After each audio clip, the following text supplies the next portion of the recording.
Здравейте всички!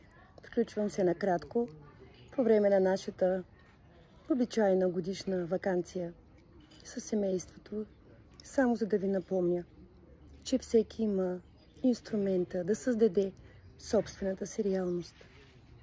Тази суперсила, която е характерна за всяко човешко същество, независимо къде се намира, независимо в какво състояние, стига да избере себе си.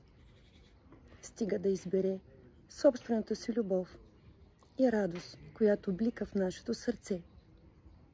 Не забравяйте, че енергията следва вниманието. А какво е енергията? Старата българска дума за енергия е сила.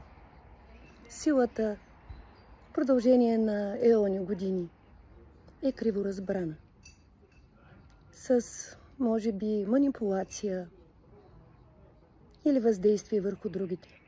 Всъщност истинската сила е това да избереш собственото си състояние, независимо от външните обстоятелства. И това е наистина най-голямата суперсила. Изберете себе си. Преместете фокуса си на внимание навътре, към спокойствието,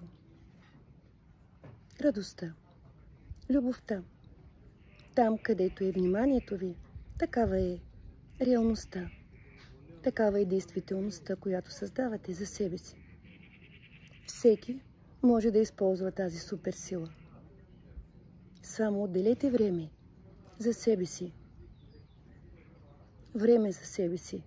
Внимание за себе си. Време в самота, в тишина, в благодарност. Нека вашето подсъзнание е наясно за вашия избор. По този начин ставате творец на собствената си реалност. На живота, който желаете да живеете. Проследете къде е вашето внимание. На кого дарявате вашата сила, вашата енергия, вашето внимание. Вижте на къде го разсейвате. Истината е, че ние не можем да влияем на никого друг, освен на себе си.